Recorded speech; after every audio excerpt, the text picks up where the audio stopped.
विधानसभा सत्र के पहले दिन प्रश्नकाल से पहले विपक्ष ने नियम 67 के अंतर्गत काम रोको प्रस्ताव की मांग की, जिसके अंदर भाजपा ने क्षेत्र विकास विधायक निधि की आखिरी किस्त जारी करने को लेकर चर्चा मांगी।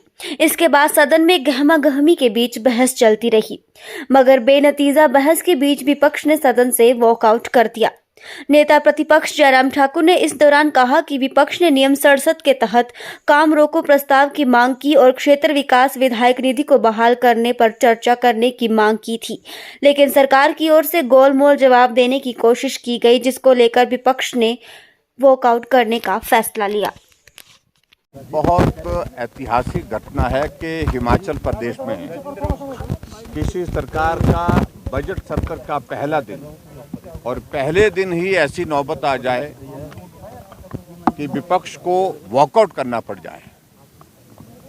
आज भारतीय जनता पार्टी के विधायक दल की ओर से विधायक के हमारे सदस्यों ने 9 सदस्यों ने काम रोको प्रस्ताव नियम 67 के अंतर्गत दिया था और उसमें सीधी सी बात बड़ी स्पेसिफिक होकर के कही थी कि जनप्रतिनिधियों को अपने अपने क्षेत्र में विकास करने के लिए विधायक क्षेत्र विकास निधि का प्रावधान किया गया है और इस विधायक क्षेत्र विकास निधि को भारतीय जनता पार्टी की सरकार ने लगातार हर वर्ष बढ़ाया है। 1 करोड़ से इसको बढ़ा करके उसको 2 करोड़ तक पहुंचाया और अभी चुनाव से पहले भारतीय जनता पार्टी की सरकार ने विधायक क्षेत्र विकास निधि के माध्यम से विकास में कोई दिक्कत ना हो, कठिनाई ना हो, हमने 3 किस्तें यानी कि 1.5 करोड़ रुपए जारी कर दिया था। अंतिम किस्त हमेशा चुनाव के परिणाम आने के पश्चात जारी होती है। अंतिम किस्त 50 लाख रुपए की जो जारी करनी थी उसका हम इंतजार करते रहे।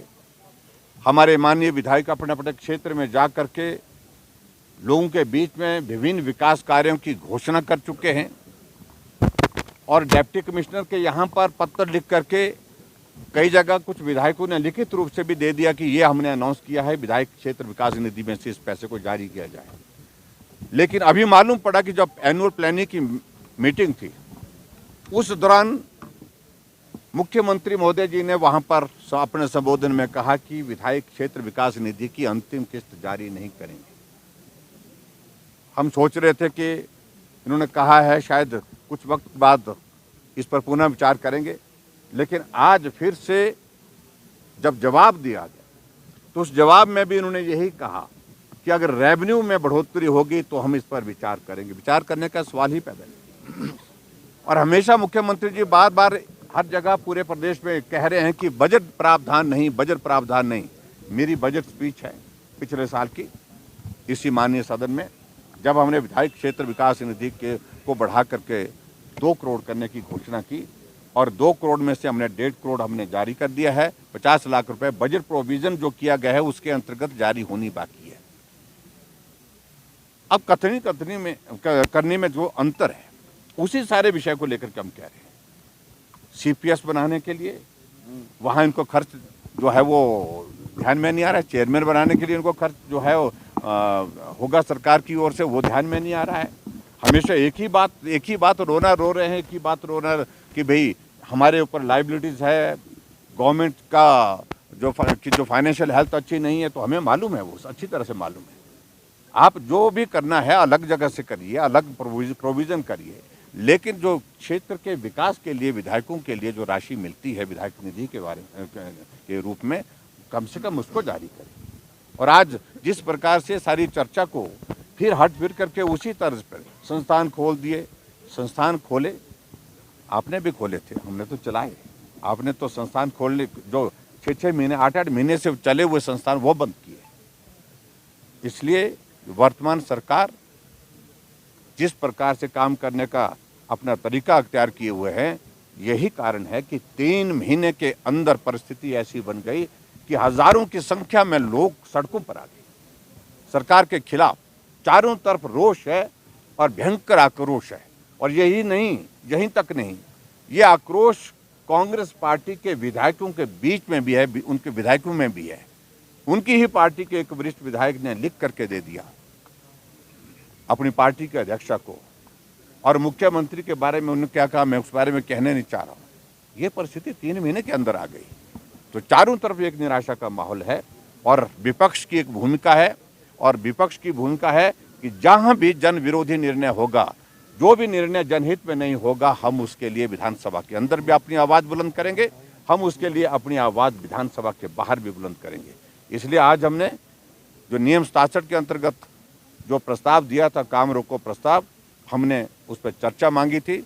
चर्चा उसमें अलाउ नहीं हुई, उसमें घुमा फिरा करके जवाब देने की कोशिश हुई और जो हमको स्वीकार नहीं थी, इसलिए हमने वॉकआउट किया। क्या आगे आज के दिन भाग लेंगे कार्रवाई में?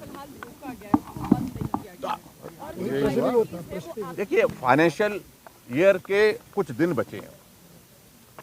अगर 31 तारीख से पहले अगर वो पैसा अगर मिल करके जो है वो स्कीमों की सैंक्शन हो जाती है तो पैसा खर्च कर पाएंगे, नहीं तो वो पैसा जो है वो लैप्स हो जाता है। अगर उन्होंने रोका है तो कब तक रोका है, प्रश्न तो ये भी है। और रोकने की वजह क्या बनती है, कोई जस्टिफिकेशन क्या बनती है। और उनके विधायक भी मांग रहे हैं, उनके कांग्रेस के विधायक भी मांग रहे हैं कि विधायक क्षेत्र विकास निधि तो मिलनी चाहिए। तो मैं समझता हूँ कि ये उचित नहीं। जो मुख्यमंत्री हमेशा जनप्रतिनिधियों के हक की बात कहते थे, जनप्रतिनिधियों के लिए बहुत सारी बातें कहते थे कि विधायकों के लिए ये होना चाहिए, वो होना चाहिए। उनका विकास करने का, क्योंकि चुना हुआ प्रतिनिधि है, उसकी जिम्मेदारी है, उसकी जवाबदेही है लोगों के बीच में। लोग हमको प्रस्ताव हर रोज देते हैं प्रस्ताव कि हमको इस स्कीम के लिए इतना पैसा दे दो, यहाँ रास्ता बनाना है, यहाँ सड़क बनानी है, यहाँ पुलिया बनानी है, यहाँ स्कूल का भवन बनाना है, यहाँ महिला मंडल बनना है, यहाँ युवक मंडल बनना है। तो ऐसी परिस्थिति में सारी चीज़ों को रोकना वो उचित नहीं है। इसलिए हमारा विरोध है। विधायक निधि तुरंत जारी किया, हमारा आग्रह है। विधायक निधि से मुद्दा ओपीएस और कर्जे पे आ गया। मेरे हिसाब से नहीं आना चाहिए था। इस पर बहुत ज़्यादा मैंने कहा कि ये गीत बहुत हो लिया। ये गीत आप गाते गाते सब, इनका सारा विधायक जिसको कुछ मालूम नहीं है फाइनेंस के बारे में, कुछ भी जानकारी नहीं अभी तक है बेचारे, वो भी यही गीत गा रहे हैं कि ऋण ले लिया। क्या उन्होंने हमको हिमाचल प्रदेश 2017 में ऋण मुक्त करके दिया था? क्या लाइबिलिटीज क्लियर करके दिया था? ऋण भी था और लाइबिलिटीज भी थी। हमने बिना कुछ कहे वो ऋण की सारी दायित्व का जो जिस प्रकार से चुकता करना था उसमें अपनी भूमिका निभाई और जो लाइबिलिटीज थी उनको क्लियर किया है। Thank you very much. Thank you.